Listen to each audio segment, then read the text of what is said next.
안녕하세요. 암재활 전문 트레이너 이재상입니다. 반갑습니다. 오늘 5강 6번째 수업이죠. 오늘은 유방암의 수술에 대해서 좀 더 자세히 살펴보도록 하겠습니다.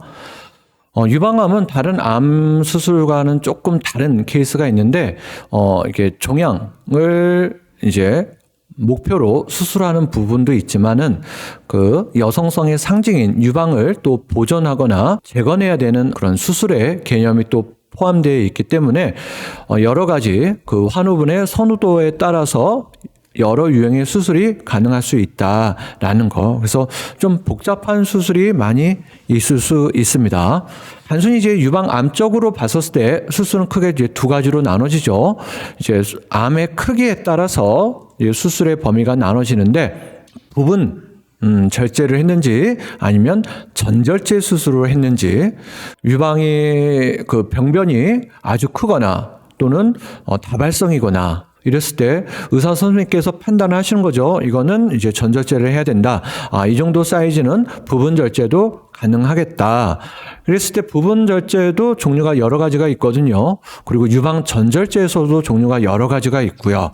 근데 우리가 이런 부분이 중요하냐, 전절제가 중요하냐 이런 것들은 수술의 범위가 달라짐에 따라서 재활의 방법도 달라지기 때문에 고객님이 어떤 수술을 하셨는지 알고 있는 게 좀 중요하다라는 것을 말씀을 드리고 싶어요.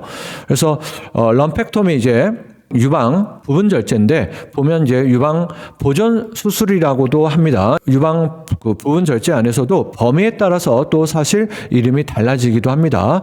그래서 예를 들면 한 4분의 1 정도를 절제를 한다라고 해도 그 안에서도 광범위한 유방 부분 절제 수술이 될 수 있고, 이런 것들은 다 의사 선생님께서 이제 판단을 하시는 거고, 또 이제 거의 유방의 모든 실질 조직과 함께 유두하고 유륜 그리고 림프절까지 다 절제를 하는 거를 유방 전절제 수술이라고 한다. 좀 이런 게 중요한 게, 우리가 예를 들면 우리가 이제 부분 절제라고 하죠. 그리고 전절제. 그래서 회원님 수술하셨다고 했는데 부분 절제 하셨나요? 전절제 하셨나요? 라고 이제 물어보면은 회원님께서 이제 저 부분 절제 했습니다. 라고 이제 얘기를 해 주시면 우리가 예상할 수 있는 거는 방사선 치료를 이분은 하셨겠구나라고 예상할 수가 있죠. 반대로 전절제 했습니다라고 하면 방사선 치료를 안 하셨겠구나라고 예측할 수가 있죠. 왜냐하면 부분적으로 수술을 하셨기 때문에 그 추후 남아있는 암세포를 방사선 치료를 통해서 그 가능성을 완전히 잘라내는 거고, 전절제를 했다는 건 되게 광범위하게 절제를 하셨기 때문에 방사선의 필요성이 좀 적을 수 있겠다 해서 안 하는 겁니다. 하지만 전절제 했음에도 불구하고 저 방사선 치료했어요 라고 한다면 우리가 또 예상할 수 있는 거는 이분이 림프절의 전이가 있어서 림프절 쪽에 방사선을 하셨겠구나, 또는 아주 광범위한 그 암 사이즈가 되게 크다고 했었을 때 그때도 전절제를 한 다음에 방사선 치료를 하는 부분이 있고요. 또는 흉벽이나 또는 피부 같은 데 또 전이가 돼 있었을 때 의사 선생님께서 방사선 치료를 이제 플러스 시키는 부분도 있고요. 그러니까 여러 가지 이유에 의해서 이렇게 전절제이지만 방사선 치료를 하는 경우도 있지만 대부분은 전절제를 했다면 방사선 치료는 안 한다. 네, 유방 부분 절제와 전절제에 대해서 설명을 드렸고, 유방 전절제 수술도 종류가 좀 여러 가지 있는데 이 중에서 우리가 그냥 상식적으로 알아둘 것은 과거에는 한 20년 전에는 유방 전절제 수술을 했다면 이 근육층까지 다 절제를 했기 때문에 재활하는 측면에서 좀 곤란한 부분이 많았습니다. 회복도 되게 느리고요. 하지만 요즘은 이런 근육층까지 절제하는 수술보다는 가슴 근육을 보존, 그러니까 소흉근과 대흉근을 보존하는 수정근치 유방 절제 수술을 많이 하죠. 그러니까 점점점 그 수술의 트렌드가 유방 전절제 안에서도 수술의 범위를 최대한 줄이려고 하는 노력이 많이 보이는 것 같아요. 그 뜻은 이제 재활하는 측면, 재활을 담당하는 우리 암재활 트레이닝 선생님 입장에선 좀 더 수월하죠. 그리고 참고로 피부를 이제 이분 또는 이제 재건 수술을 하려면 피부를 최대한 보존하는 유방 전절제술이 있고, 또 유두하고 유륜을 보존하는 유방 전절제술이 또 따로 있다. 그리고 이제 단순 심플 메스텍토미라는 수술은 뭐냐면 예방적 수술을 할 때, 예를 들면 브라카가 있고, 제 회원님 같은 케이스인데 브라카가 있어서 왼쪽 수술을 전절제를 하셨는데 오른쪽도 시간이 지나면 브라카가 있기 때문에 재발의 위험성이 높기 때문에 이분은 동시에 이쪽을 전절제하는 부분이 있는데, 림프절의 전이가 아직 있지 않고 유방도 아직까지는 정상 세포이기 때문에 예방적으로 그냥 전절제를 하는 부분이 있고, 이거를 심플 메스텍토미라고 한다. 그래서 이런 식으로 유두하고 유륜을 살리는 수술을 이런 식으로 절제를 해서 하는 부분이 있고, 또는 전절제이지만 피부를 최소한으로 절제를 해서 하는 최소 그 피부 보존을 하는 전절제 수술이 있다. 이게 대표적인 유방 전절제 수술의 대표적인 유형이죠. 림프절도 절제가 되고 유방 실질 조직 까지 근육을 제외한 지방, 실질 조직, 모든 조직을 다 절제를 하고 유두하고 유륜까지 절제가 된 전형적인 유방 전절제 수술이다. 두 번째, 감시 림프절에 대해서 설명을 드리도록 하겠습니다. 교재에 나와 있는 내용이고요. 자, 의사 선생님께서 파란색 물질과 방사선 동위 원소를 같이 이제 암의 병변들을 찾아서 주사를 하죠. 그럼 시간이 지나면 이 파란색 염료와 방사선 동위 원소가 제일 근처에 있는 림프절을 찾아서 흘러내려가겠죠. 그러면 의사 선생님께서 이런 프로브라는 도구를 가지고 이제 파란색을 넣는 건 육안으로 보기 위해서 하는 거고, 방사선 동위 원소는 이 기계가 탐지하기 위해서 넣는 겁니다. 그러면 이제 소리가 납니다. 띠띠띠띠띠 하고, 그러면 이제 여기가 암의 병변에서 최초로 흘러 들어가는 림프절, 감시 림프절이구나 하고, 이 부분을 찾아서 암의 병변과 림프절, 감시 림프절을 절제를 한 다음에 이거를 바로 병리학자 선생님한테 바로 실시간으로 보내죠.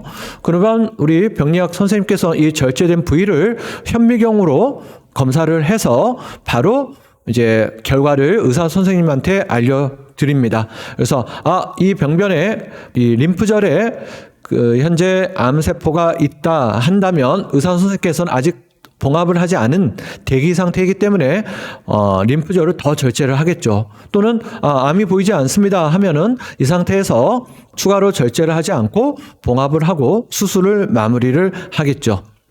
그래서 감시 림프절에 대해서 좀만 더 설명을 드리면, 이게 이제 암에 있는, 유방 안에 있는 암이라고 치면은 이게 가장 먼저 흘러가는 이 림프 절이 있겠죠. 여기를 이제 절제를 해서 병리학 팀에 보내는 거죠. 이게 유방에서 제일 먼저 흘러가서 만나는 림프절을 감시 림프절이라고 한다. 그래서 보통 2개에서 3개를 다 의무적으로 절제를 해서 보내죠. 그래서 만약에 암이 보이지 않으면 수술을 끝내고, 여기서 암이 보이면 더 추가적으로 절제를 하고, 추가적으로 절제한 부위에서 암이 또 발견이 되면 더 광범위하게 절제를 한다. 그게 바로 애가 림프절 곽청술이라고 한다. 그래서 이 림프절도 레벨이 이렇게 나눠져 있습니다. 레벨 1이냐, 그 위치, 대흉근을 중심으로 레벨 1에 위치해 있느냐, 레벨 2에 있느냐, 레벨 3에 있느냐. 그래서 이렇게 광범위하게 레벨 3까지 다 절제를 하는 게 애가 림프절 곽청술이라고 하고, 여기 초반에 암의 병변에서 처음으로 만나는 이 림프절을 감시 림프절이라고 합니다. 그런데 이제 간혹 이런 쇄골을 중심으로 그 위에까지 림프가 전이가 된 케이스가 있죠. 이런 경우가 보통 고위험군이라고 하고 3기 C 정도로 진단을 받는 걸로 알고 있습니다. 그래서 제 회원님 같은 경우도 방사선 치료를 하는데 목에 이렇게 방사선 치료를 한 그게 보였어요. 그래서 이분은 쇄골 이상으로 림프절이 전이가 되었구나.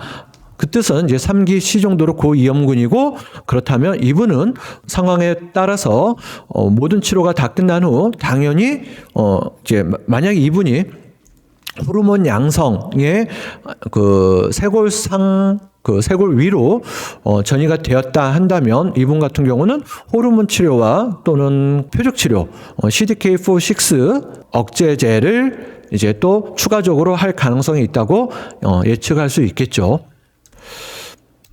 또 이렇게 보면은 암의 병변이 이렇게 중심으로 대부분은 유두를 중심으로 이쪽 부분에 상당히 많은 암이 좀 있는데, 그러다 보니 이쪽 애가절 쪽으로 검사를 많이 하는데, 간혹의 암이 뭐 여기 있거나 그러면 이쪽에 그 겨드랑이 쪽이 아닌 내유 쪽으로, 이걸 내유 림프절이라고 합니다. 이쪽으로 전이가 된 케이스가 있고, 이런 경우는 이제 쇄골상이라든지 경부 림프절 쪽이라든지 이런 내유 림프절 쪽은 수술이 조금 힘드니 방사선 치료를 좀 더 과감하게 하는 경우가 있다. 그래서 이 경우는 뭐 3기 B 정도로 한다면 이 목 쪽으로 흘러가는 림프절이 전이가 됐다면 3기 C 정도로 되는 경우가 있고, 우리 선생님들도 이제 병기가 높을수록 더욱더 우리가 더 체계적으로 섬세하게 상태를 보아가면서 재활 트레이닝을 해야 된다.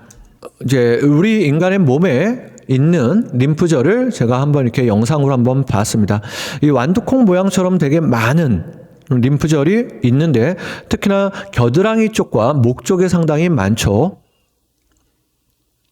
그러니까 이런 부위에서 이렇게 많은 부위를 절제를 했다고 한다면 그 뜻은 추후 이제 림프 부종의 위험성이 상당히 높아질 수 있다라는 거. 그러니까 거기에 맞춰서 우리 암재활 트레이닝을 하시는 우리 선생님들은 보다 더 안전하게 수업을 하셨으면 좋겠어요. 네. 그래서 이제 오늘 강의를 정리를 하겠습니다.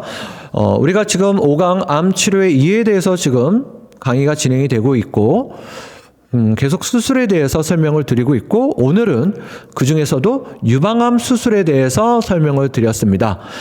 그 중에서도 이제 앞으로 유방암 수술에 대해서 좀 더 설명을 드릴 건데, 그 중에서도 부분절제와 전절제에 대한 구분을 제가 말씀을 드렸고, 부분절제도 종류가 여러 가지가 있고, 전절제에도 수술의 종류가 여러 가지가 있다. 그리고 감시 림프절, 아주 중요하죠. 감시 림프절 절제 수술의 어떤 프로세스에 대해서 설명을 드렸고, 그리고 또 애과 림프절 확정술에 대해서도 설명을 드렸습니다.